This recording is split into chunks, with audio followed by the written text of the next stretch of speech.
DSC ఎగ్జామ్కి ఎవరైతే select అయ్యారో సర్టిఫికేట్ వెరిఫికేషన్కి ఎవరైతే వెళ్ళాలో ఈ రోజైతే వాళ్ళకైతే కాల్ లెటర్స్ అయితే రావడం అయితే జరుగుతుందండి. హాయ్ ఫ్రెండ్స్, అందరికీ నమస్తే అండి. ఈరోజైతే కాల్ లెటర్స్ అయితే వస్తాయని అయితే చెప్పడం జరిగింది. ఇంకోటి ఏంటంటే మార్నింగ్ మన డిఎస్సి అఫీషియల్ వెబ్సైట్ అయితే ఓపెన్ చేస్తే అందులో అయితే సర్టిఫికేట్ అప్లోడ్ అని చెప్పేసి నాకు చూపిస్తుంది, మా ఫ్రెండ్స్కి చూపిస్తుంది, అందరికీ చూపించేస్తుందండి. కాకపోతే ఎవరికి కాల్ లెటర్ వస్తుంది అనేది ఇంకా క్లారిటీ అయితే లేదు.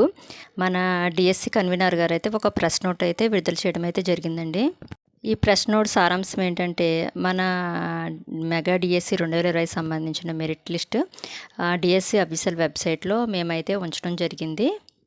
వివిధ కేటగిరీలో సెలెక్ట్ అయిన అభ్యర్థులకు జోన్ ఆఫ్ కన్సంట్రేషన్ కింద సెలెక్ట్ అయిన అభ్యర్థులకు వాళ్ళ పోస్ట్కి సంబంధించి సర్టిఫికేట్ వెరిఫికేషన్కి గురువారం వాళ్ళకి సర్టిఫికేట్ వెరిఫికేషన్ అనేది వాళ్ళకి కేటాయించిన ఏ జిల్లా అయితే ఆ జిల్లాకు సంబంధించిన కేంద్రాల్లో సర్టిఫికేట్ వెరిఫికేషన్ అనేది మార్నింగ్ 9కి స్టార్ట్ అవుతుందని చెప్పేసి ఆయన అయితే చెప్పడం జరిగింది. మాదైతే వెస్ట్ గోదావరి కాబట్టి మాకైతే CR Reddy engineering college Vatluru అండి. ఇక్కడైతే సర్టిఫికేట్ వెరిఫికేషన్ అనేది జరుగుతుంది.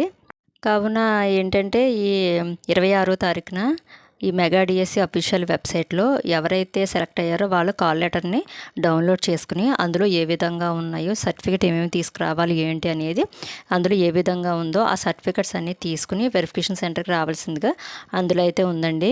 మనం ఏమేమి తీసుకెళ్ళాలంటే మన స్టడీ క్వాలిఫికేషన్ సంబంధించి అన్నీ కూడా ఒరిజినల్ సర్టిఫికేట్స్ అండి. మన స్టడీ సర్టిఫికేట్స్ కానీ మన క్వాలిఫికేషన్ కానీ ఇవన్నీ. నెక్స్ట్ ఇంకోటి ఏంటంటే ఇప్పుడు మనకి ఎస్సీలో 3 కేటగిరీస్ అనేది మన డిఎస్సి ఎగ్జామ్కి ముందైతే విడదీశారు కదండి. కేటగిరీ కింద 1, 2, 3 ఎస్సీలోకి సంబంధించి వాళ్ళకి సంబంధించిన ఏ కేటగిరీ అనేది దానికి సంబంధించిన క్యాస్ట్ సర్టిఫికెట్ అంటే రీసెంట్గా డివైడ్ చేశారు కాబట్టి ఆ సర్టిఫికెట్, నెక్స్ట్ గెజిటెడ్ సైన్, అలాగే 3 సెట్స్ అనమాట. ఇవి జిరాక్స్ సంబంధించి ఆ సెట్ల మీద ఎవరన్నా ఒక హెచ్ఎం చేత కానీ ఎవరన్నా చేత గ్రీన్ పెన్తో ఎవరైతే సైన్ పెడతారో వాళ్ళ చేత సైన్ చేయించిన 3 సెట్లు అండి, జిరాక్స్ సెట్లు ఇవి. నెక్స్ట్ పాస్పోర్ట్ సైజ్ ఫొటోస్ ఇవన్నీ తీసుకుని అయితే వెళ్ళాలని చెప్పి ఆయన అయితే అందులో ఇంకా కాల్ లెటర్లో ఇంకేమేమి సూచనలు ఇచ్చారు అంటే కాల్ లెటర్ వస్తే కానీ మనం కన్ఫామ్గా ఏది చెప్పలేం కదండి. ఇదైతే ప్రెస్ నోట్లో ఉన్న మ్యాటర్ అండి. ఇంకోటి ముఖ్యమైన విషయం ఏంటంటే మనకి కాల్ లెటర్లో ఏ డేట్ కల్లా మనం సర్టిఫికేట్ వెరిఫికేషన్కి వెళ్ళాలో అందులో అయితే ఉంటుందండి.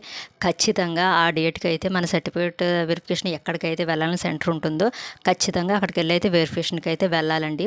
వాళ్ళు ఇచ్చిన సమయం లోపు మనం వెళ్ళకపోయినా లేదా వాళ్ళు సూచించిన సర్టిఫికేట్ మన దగ్గర లేకపోయినా వాళ్ళనైతే ఈ ఎగ్జామ్కి అయితే ఇంకా డిస్క్వాలిఫై చేసేసినట్టేనండి. నెక్స్ట్ మెరిట్ లిస్ట్లో ఎవరైతే ఉన్నారో వాళ్ళనైతే పిలుస్తారండి. అలాగే ఈ మెగా డిఎస్సి అనేది మేము చాలా పారదర్శకంగా అయితే నిర్వహించామని చెప్పేసి ఇంకోటి ఖచ్చితంగా వాళ్ళైతే ఇచ్చిన సమయానికి అయితే హాజరు కావాలని చెప్పేసి మెన్షన్ చేయడం జరిగిందండి. అలాగే మన సర్టిఫికేట్ వెరిఫికేషన్కి వెళ్ళడానికి ముందు మన వ్యక్తిగత డిఎస్సి అఫీషియల్ వెబ్సైట్లో మన సర్టిఫికేట్లు అన్నీ కూడా అప్లోడ్ చేయవలసి ఉంటుందండి.